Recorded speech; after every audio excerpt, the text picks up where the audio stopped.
Hey, truth seekers, if you love powerful stories of love, betrayal, and redemption, make sure to hit that subscribe button and ring the bell. Drop a comment with your thoughts on this emotional roller coaster and share this story with someone who appreciates a real life twist. Let's dive in together. I still remember the weight of my keys in my hand that day. How normal they felt. 15 years of marriage, and I'd turned that same key in our front door thousands of times. But this time would be different. I came home early from my business trip. I wanted to surprise Sarah, maybe take her out for dinner. 15 years deserved celebration. 15 years of building a life together, raising Chelsea, sharing dreams. The house was quiet when I entered, but something felt off. A man's jacket I didn't recognize draped over our couch, 2 wine glasses on the coffee table, and then sounds from upstairs. Our bedroom. My body moved before my mind could process what was happening. Each step up those stairs felt like climbing a mountain, my heart pounding against my ribs like it was trying to escape the pain that was coming. I pushed open our bedroom door, and the world I knew shattered around me. Sarah, my wife, my partner, the mother of my child, tangled in our sheets with another man. Brad, I would later learn. Brad Johnson. A name that would burn in my mind forever. Time stopped. Their shocked faces turned toward me. I remember Sarah's lips forming words. Excuses. Please, lies. But I couldn't hear anything over the roaring in my ears. How long? I finally managed to ask, my voice sounding foreign even to myself.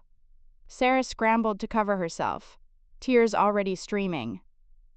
Dennis, please, it's not... How long? The question tore from my throat like a wounded animal's cry. Brad was already gathering his clothes, avoiding eye contact, a coward to the core. 6 months, Sarah whispered, and those 2 words cut deeper than any knife could. 6 months of lies. 6 months of deception.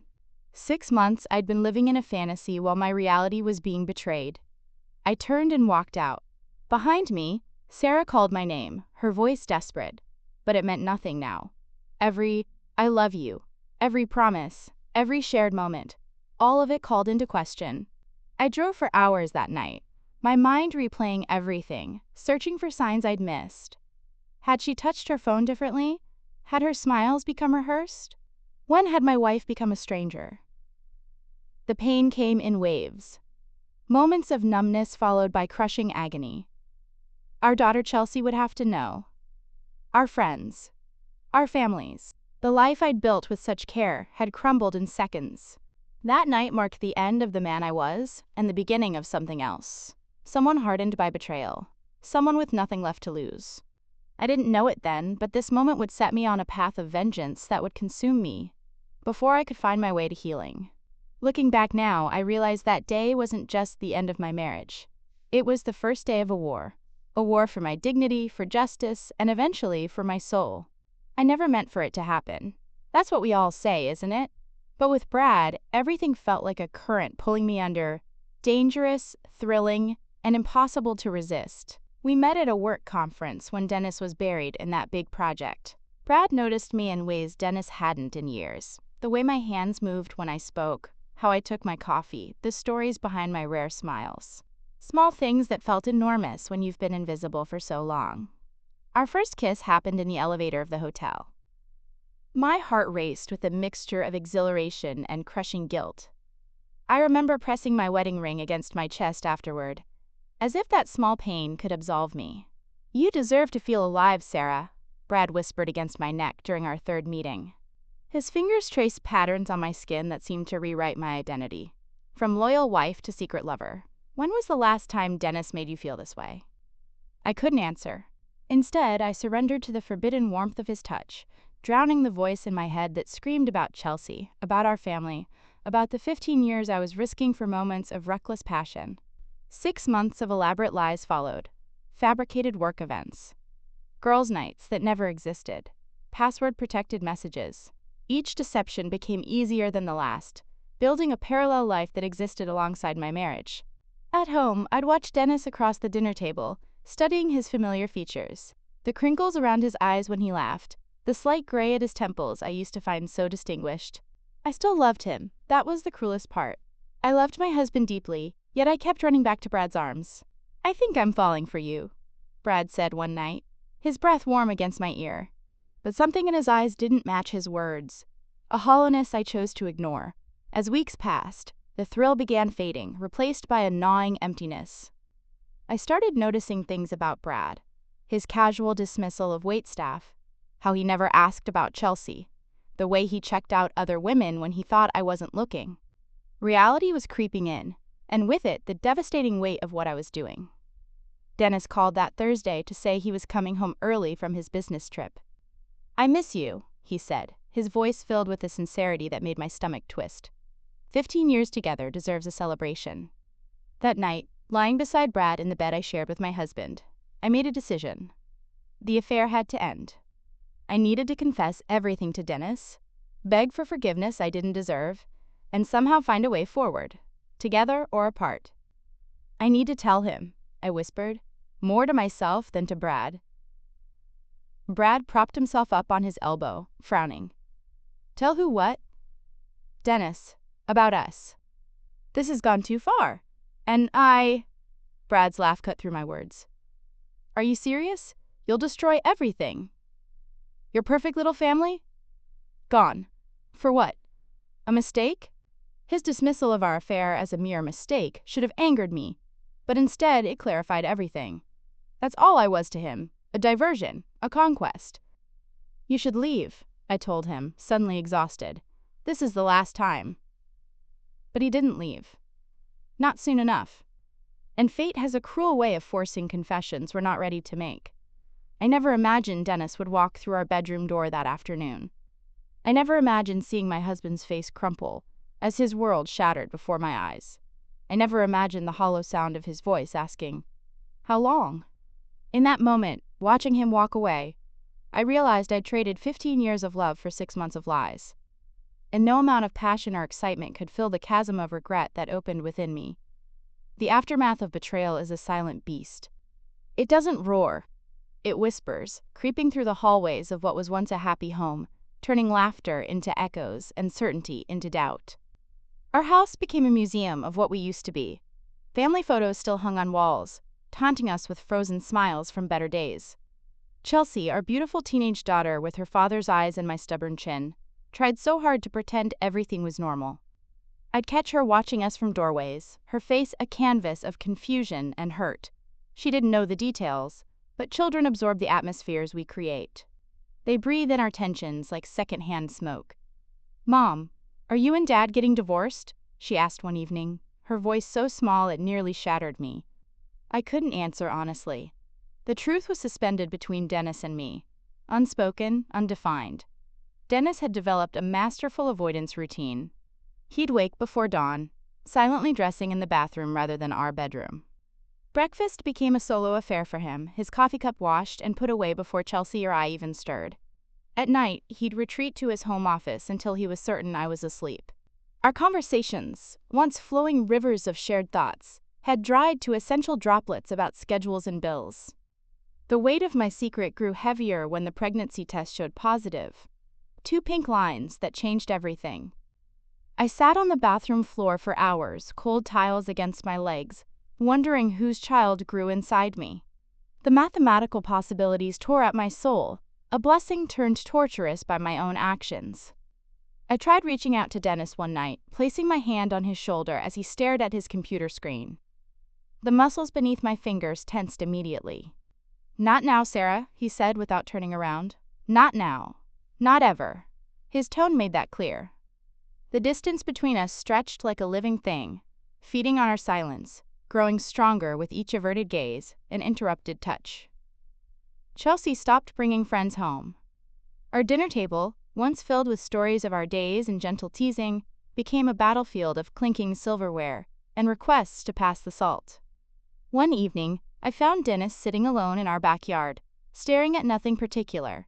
The security light caught the wetness on his cheeks. This strong man who rarely showed vulnerability was silently breaking apart, and it was my doing. I stood frozen in the doorway, wanting desperately to go to him, to hold him, to promise everything would be okay, but promises felt hollow after what I'd done. "I called my sister today," I told him the next morning, attempting normalcy. "Jill said we should come visit. Maybe a change of scenery would." "I don't want to go anywhere," he interrupted, his voice flat. "Do what you want. Do what you want." The words followed me throughout the day. Isn't that what had destroyed us? Me doing exactly what I wanted without consideration for our vows, our family, our future? Chelsea started spending weekends at friends' houses. Dennis worked longer hours. And I wandered our home like a ghost, touching photo frames and running my fingers over his clothes in the closet, searching for the familiar scent of the man who used to hold me through the night. My mother called frequently, her intuition sensing trouble across the miles. "Marriage has seasons," she'd say. "Sometimes winter lasts longer than expected." But she had no idea that I had caused this particular frost, that the ice between Dennis and me was of my making. The pregnancy remained my secret, growing heavier with each passing day. I imagined different scenarios of confession, all ending with Dennis walking away for good. The uncertainty of whose child I carried complicated everything, turning what should have been joy into another knot in the tangle of consequences. We became experts at maintaining appearances. At Chelsea's school events, we sat together, clapped at the right moments, even smiled for photos. But the space between us on those chairs might as well have been an ocean. We were a family portrait with invisible fractures running through the canvas, not yet broken apart, but no longer whole.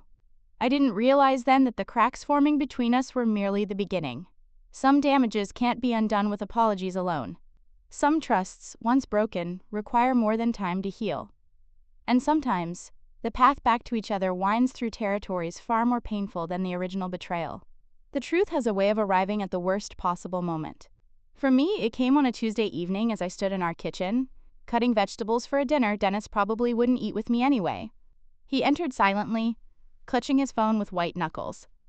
I knew before he spoke that everything was about to change. "I talked to Brad today," he said, his voice eerily calm. "Interesting conversation." My knife clattered to the counter. The room seemed to tilt sideways as blood rushed from my face. Brad had promised discretion. Brad had sworn secrecy. Brad had lied. Just like I had. "Dennis, I can explain." I started, but his bitter laugh cut through my words. "Explain what exactly? How long you've been sleeping with him? Or how you've been looking me in the eyes every day afterward?" His composure cracked slightly, revealing the devastation beneath. "Or maybe you'd like to explain whose baby you're carrying." The pregnancy.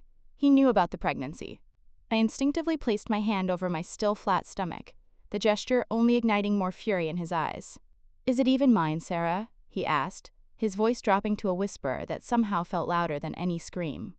I don't know," I admitted, the truth finally escaping my lips after weeks of suffocation. What followed wasn't the explosive rage I'd expected. Instead, Dennis transformed before my eyes into someone I barely recognized. Methodical, cold, detached. He pulled out a chair and sat down at our kitchen table, the same spot where we'd shared breakfast for 15 years. "Here's what happens now," he said, laying his phone face down. "I'm calling my lawyer in the morning. You'll need to find your own. I want paternity testing as soon as medically possible. Until then, I'll be sleeping in the guest room." His clinical approach to dismantling our marriage was somehow more devastating than anger would have been. I wanted him to throw things, to give me the punishment I felt I deserved. This calculated response left no room for the emotional pleas I'd rehearsed. "What about Chelsea?" I asked, thinking of our daughter who would return home from her friend's house tomorrow. "I haven't decided how or when to tell her that her mother destroyed our family," he replied, each word precise and cutting. "Any suggestions?" The sarcasm stung worse than a slap. I had no reply that wouldn't sound hollow. Word spread through our neighborhood with terrifying speed. The whispers at the grocery store, the sudden silence when I approached other mothers at Chelsea's school, the pitying looks from our mail carrier. My shame became public property, dissected over coffee, and discussed in text chains I wasn't part of. Dennis moved through our house like a ghost, present yet unreachable. Each day, more of his belongings disappeared from our bedroom. Chelsea began asking questions I couldn't answer honestly. "Why is Dad's toothbrush in the guest bathroom? Why don't you guys talk anymore?" The silence between Dennis and me became a third entity in our home, growing larger and more powerful by the day. A week later, legal papers appeared on the kitchen counter. Dennis had filed for separation, citing irreconcilable differences, a sterile phrase for such a bloody emotional wound. The document outlined custody arrangements, property divisions, and financial separations with meticulous detail. He'd been planning this carefully while I'd been desperately hoping for reconciliation. My sister Jill called after Dennis contacted her. "How could you be so stupid, Sarah?" she demanded, her disappointment burning through the phone. "Dennis is the best thing that ever happened to you." I had no defense. She was right. My mother's reaction cut deeper. "I raised you better than this," she said quietly. The resignation in her voice broke something inside me that rage couldn't touch.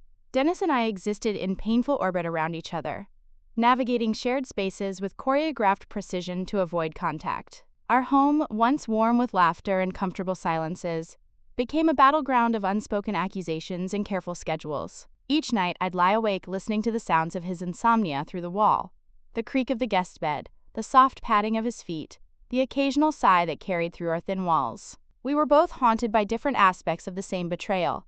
The paternity test loomed ahead of us, a dark cloud promising more storms. I caught Dennis staring at my stomach sometimes, his expression unreadable. Was he hoping the child was his? Dreading it? The uncertainty created a new layer of tension between us. "Mom, are you and Dad going to fix things?" Chelsea asked one evening, her voice small but her eyes accusatory. She wasn't a child anymore. She understood more than we pretended. I had no answer that wouldn't be another lie. The truth was that some betrayals cut too deep for simple healing. Some mistakes change the landscape of a relationship so completely that you can never find your way back to familiar ground.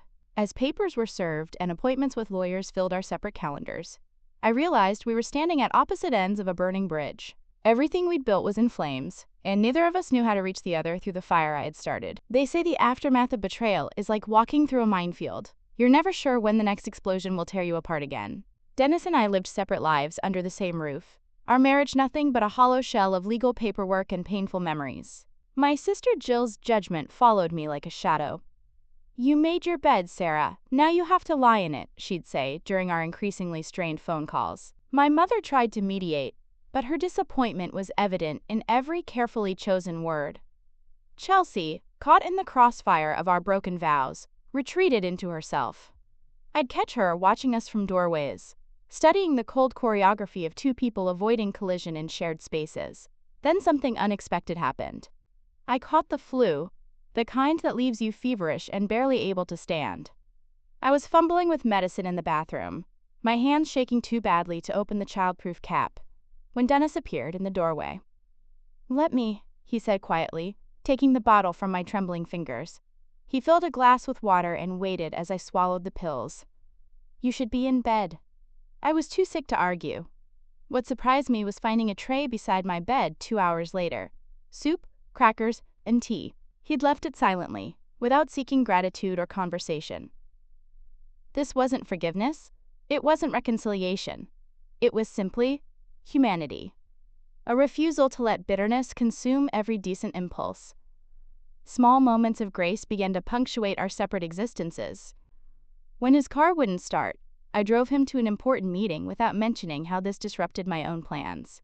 When I struggled with heavy groceries, he appeared without comment to carry the heavier bags. We began to acknowledge each other with nods, then with brief words, then with actual sentences. "Chelsea's science project needs help," he mentioned one evening. "I can handle the research if you'll help with the construction," I offered. For 3 evenings, we worked in the same room, not as husband and wife, but as two people committed to our daughter's success. I caught Chelsea watching us with a fragile hope I wasn't ready to nurture. The day of the paternity test results loomed over us like an executioner's axe. Dennis drove me to the appointment, the silence between us heavy with unasked questions. In the waiting room, his knee bounced nervously, a habit from our dating years that somehow survived the wreckage of our marriage. "Whatever happens," I said softly, "thank you for not making this harder than it needed to be." He looked at me then, really looked at me, for the first time in weeks. "I keep trying to hate you, Sarah. It would be easier." "I know," I whispered. "I keep trying to hate myself too." The doctor's confirmation that Dennis was indeed the biological father didn't fix anything, but it removed one layer of complexity from our tangled situation. As spring arrived, bringing new life to our neglected garden, Dennis surprised me by planting the rose bushes I'd bought before everything fell apart. I found him one Saturday, digging in the soil, creating something beautiful in the midst of our brokenness. You didn't have to do that, I said, standing on the patio with my arms wrapped around myself. I know, he replied, not looking up, but they needed to be planted, and you've been tired lately. That evening, for the first time, we sat at the kitchen table together to discuss practical matters about the baby. No lawyers, no mediators, just two damaged people trying to find a path forward. I don't know if I can ever trust you again, he admitted, his fingers tracing patterns on the wooden table. But I don't want bitterness to be the legacy we pass on. Neither do I replied, meaning it more than any words I'd spoken in months. We weren't repairing our marriage, that still lay in ruins around us. But we were finding fragments of the respect and kindness that had once formed its foundation. In the charred remains of what we'd destroyed, small green shoots of something, not love, not yet, but perhaps its distant cousin, were tentatively emerging. When Chelsea fell ill at school, we both arrived to pick her up. The surprise on her face at seeing us together, presenting a united front despite our fractured relationship, was worth every awkward moment in the car afterward. Are you guys friends again? She asked cautiously from the back seat. Dennis and I exchanged glances. We're working on being good parents, he answered carefully. Some things take time. I noticed he didn't say impossible. Just time. In the ruins of what we'd built and lost, we were learning that healing doesn't mean erasing the scars. Sometimes it means acknowledging them, respecting their permanence, and still choosing to move forward. Separately, yet somehow still connected by more than just legal documents and shared children. In the midst of our broken promises, we were discovering that even shattered hearts can recognize decency in unexpected moments. It wasn't enough to rebuild what was lost, but it was something neither of us had expected to find in the aftermath of betrayal. Family gatherings became minefields of whispered conversations and abrupt silences. My sister Jill never missed an opportunity to remind me of my failures, her words like daggers wrapped in synthetic concern. Have you thought about what you're teaching Chelsea? She'd ask loudly enough for others to hear. About commitment? About vows? My mother tried her best to maintain peace, setting the table with careful precision as tension thickened the air around us. Sarah and Dennis are working through things in their own way, she'd say, placing a hand on my shoulder that felt both supportive and heavy with disappointment. Every marriage has its challenges, Jill would snort at that. Most wives don't sleep with other men, Mom. The worst part was watching Chelsea absorb every word, every glance, every undercurrent of adult resentment. She'd grown quieter, more watchful. Sometimes I'd catch her looking at photo albums from before, studying pictures of us laughing, searching perhaps for clues about when everything started to crumble. Then came the Sunday dinner when Kurt unexpectedly appeared, my ex-fiancé from before Dennis, invited by my mother in a misguided attempt to give us all something different to talk about. The awkwardness was suffocating as he spoke of his life now, his success, his travels. You always did want to see Paris, he mentioned, glancing at me across my mother's carefully prepared roast chicken.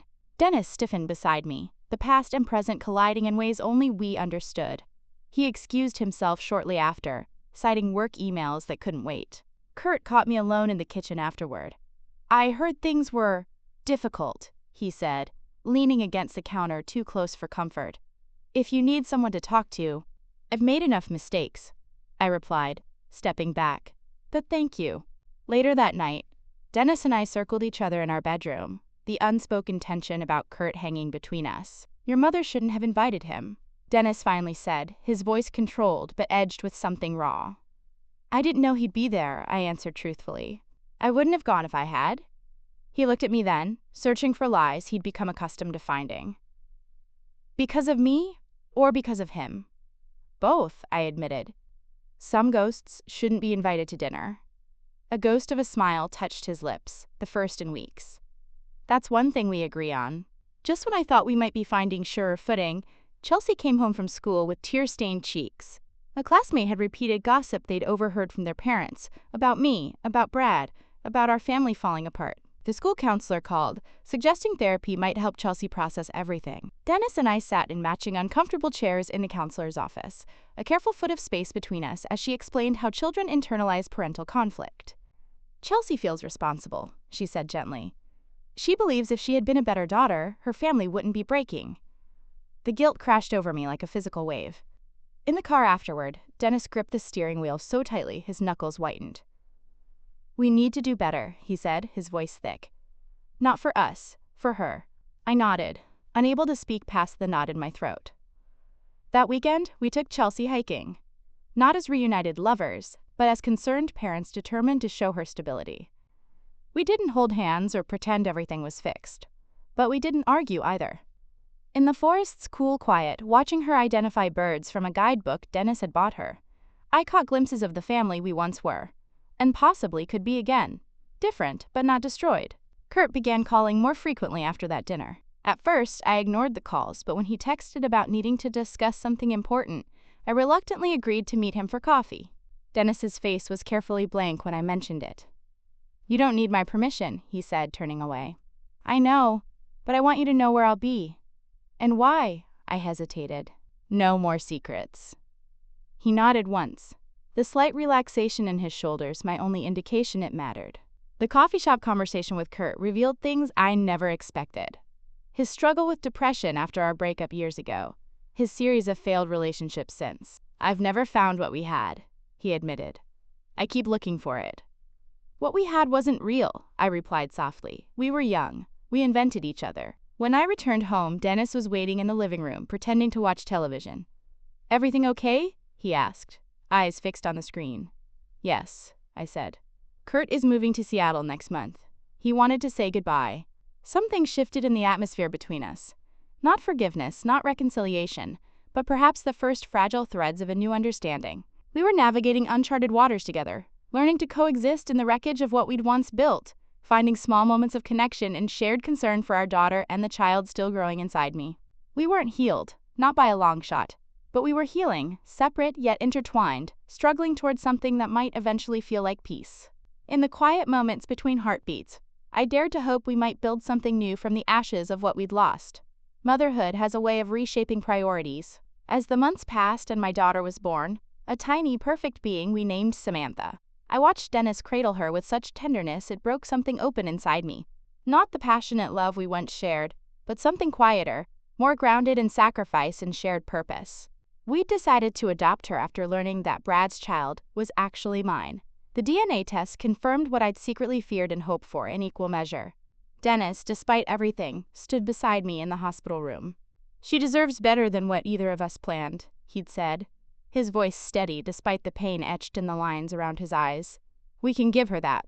The early days were a blur of midnight feedings and whispered arguments about schedules, boundaries, and the shape of our fractured family.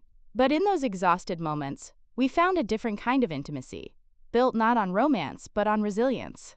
I remember the evening I found Dennis showing Chelsea how to support Samantha's head, his patience infinite, as our teenager awkwardly adjusted her arms. "You're a natural big sister," he told her, pride warming his voice. Chelsea's smile, the first real one I'd seen in months, felt like the first ray of sunshine after an endless storm.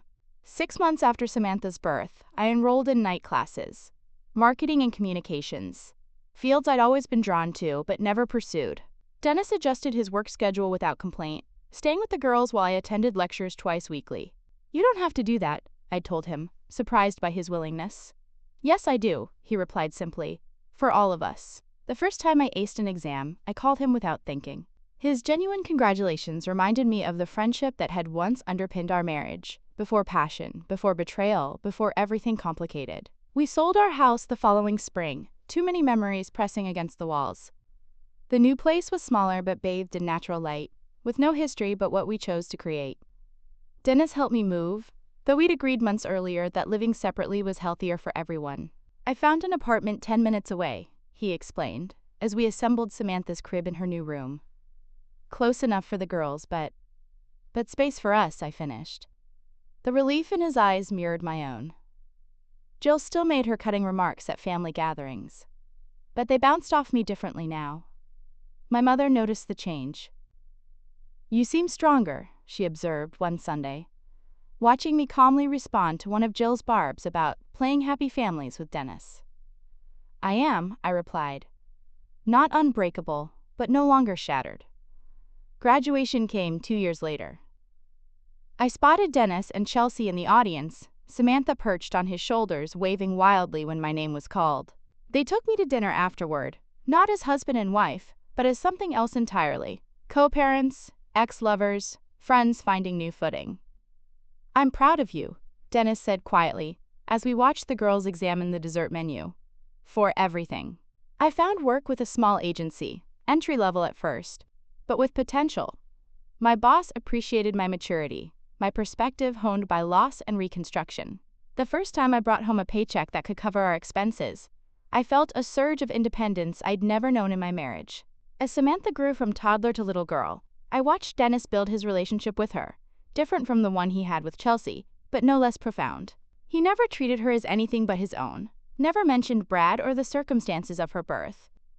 "She asked about her birth story today," he told me once, during our weekly coffee meetup to discuss parenting logistics. My throat tightened. "What did you say?" "That she was born from love, just not the kind we expected." He smiled slightly. "She seemed okay with that for now." His forgiveness wasn't complete. How could it be? But it was genuine. Sometimes I caught him looking at me with an expression I couldn't quite decipher. Not desire, not resentment, but something like respect. I dated occasionally, carefully. So did he. We established boundaries that felt foreign at first, but eventually became comfortable. New partners meeting the girls only after significant time. Open communication about schedules, mutual respect for the family unit we'd created from the wreckage. The healing wasn't linear. Some days the guilt would ambush me at Chelsea's high school graduation, watching Dennis choke up with pride, at Samantha's kindergarten play, her eyes searching the audience for both our faces. But those moments grew less frequent, less devastating. 5 years after that night when truth shattered our world, Dennis and I sat side by side at Chelsea's college orientation. Samantha slept against my shoulder, exhausted from the campus tour. "We did okay, didn't we?" he asked quietly. "Despite everything." I looked at our daughter, confident, kind, resilient, and at the peaceful weight of Samantha against me. "We did better than okay," I whispered. "We found strength we never knew we had." And in that moment, surrounded by new beginnings, I finally forgave myself. The next chapter of our story began so subtly I almost missed it. Dennis and I had settled into our separate lives, connected only by our shared commitment to Chelsea and Samantha. We'd become experts at polite exchanges during drop-offs, brief updates about school performances, and carefully choreographed holiday arrangements. But something shifted during Samantha's 7th birthday party. I watched Dennis patiently helping her blow out candles, his hands steady as they guided her small fingers. Our eyes met across the table, and for the first time in years, neither of us looked away. "Thank you for making this day special," I said later, as he helped clean up wrapping paper and cake plates. "She deserves it. They both do," he replied, then hesitated. "So do you, Sarah." My heart stuttered at the gentleness in his voice. Not the cautious politeness we'd maintained, but something warmer. We started meeting for coffee without the pretense of discussing the girls. Just two people with history, rediscovering conversation. I learned about his promotion, his renewed relationship with his brother. He asked about my work projects, listened with genuine interest to my struggles and successes. "I never knew you wanted to work in marketing," he admitted during one of these meetings. "There's so much I never asked about." "We were young," I said. "We thought love was enough." "And now?" His question hung between us. "Now I know love is just the beginning. It's what you build with it that matters." Our first real date, second first date, we jokingly called it, was dinner at a restaurant neither of us had visited before. No memories, no ghosts. Just two adults who'd weathered tremendous pain and emerged different, perhaps stronger. "I'm not the same person who hurt you," I told him over dessert, my voice barely steady. "And I don't expect you to forget." Dennis reached across the table, his fingers brushing mine. "I don't want to forget. Our past made us who we are now, but I don't want to be trapped by it either." We took it achingly slow. Careful, deliberate. Each step forward discussed with the girls, their feelings prioritized above our rekindling emotions. Chelsea was cautiously supportive, though I caught the worry in her eyes. "Are you sure, Dad?" I overheard her asking Dennis one evening. "After everything?" "I'm not sure of much anymore," he answered honestly. "But I'm sure your mom and I are better people now than we were then. And I'm sure I want to find out where this goes." The first time he stayed the night, nearly a year after that birthday party, Samantha bounded into my bedroom the next morning, delighted to find Dennis making pancakes in our kitchen. Chelsea's reaction was more measured. A subtle nod, a careful smile. Progress. There were setbacks. Arguments where old wounds reopened. Moments when trust wavered. My sister Jill remained skeptical, reminding Dennis at every family gathering about my betrayal. "Why would you set yourself up for that again?" she demanded at a family barbecue, not bothering to lower her voice. Dennis surprised us both with his answer. "Because holding on to anger was destroying me more than her mistake ever did. Because forgiveness isn't about pretending it didn't happen. It's about choosing to build something new despite it." 2 years into our renewed relationship, Dennis sold his apartment. We bought a house together with both girls' approval. A place that belonged to our new beginning, not our broken past. On a crisp autumn evening, with leaves turning golden around us, Dennis knelt in our backyard. "I'm not asking to reclaim what we lost," he said, opening a ring box. "I'm asking to create something different. Something honest." Our second wedding was nothing like our first. Small, intimate, with our daughters as our only attendants. Chelsea, now in college, stood tall beside her father. Samantha, beaming in her flower girl dress, scattered petals with gleeful abandon. "I choose you," Dennis said in his vows, with clear eyes and an open heart. "Not because we're perfect, but because we've learned that love isn't about perfection. It's about showing up, even when it's hard. Especially when it's hard." My mother cried quietly in the front row. Even Jill seemed moved, though she'd never admit it. That Thanksgiving, our first as a remarried couple, I looked around our table. At Chelsea home from college, at Samantha chattering about school, at Dennis carving the turkey, and felt a completeness I'd once thought forever beyond my reach. "What are you thinking?" Dennis asked, catching my gaze. "That healing isn't about erasing scars," I replied. "It's about finding beauty in the mending." He reached for my hand under the table, his wedding band catching the light. "To mending, then," he whispered. "And to whatever comes next." The years have softened the edges of our story, but the scars remain, visible reminders etched into the landscape of our marriage. Some days I still wake up wondering how we survived the wreckage I caused, how Dennis found room in his heart to see me beyond my betrayal. Last night, I caught him looking at old photographs, pictures from before and after. His finger traced the outline of our faces, lingering on the subtle differences. The carefree smiles of our early years versus the weathered, knowing expressions we wear now. "We've earned these lines," he said, sensing me watching from the doorway. "Every one of them tells our story." I sat beside him, our shoulders touching. "Some chapters I wish I could rewrite." "I know." His voice was gentle. "But then we wouldn't be here, would we? We wouldn't be these people." That's the strange mercy of pain. It transforms you. The woman who sought validation in Brad's arms couldn't recognize the treasure she already had.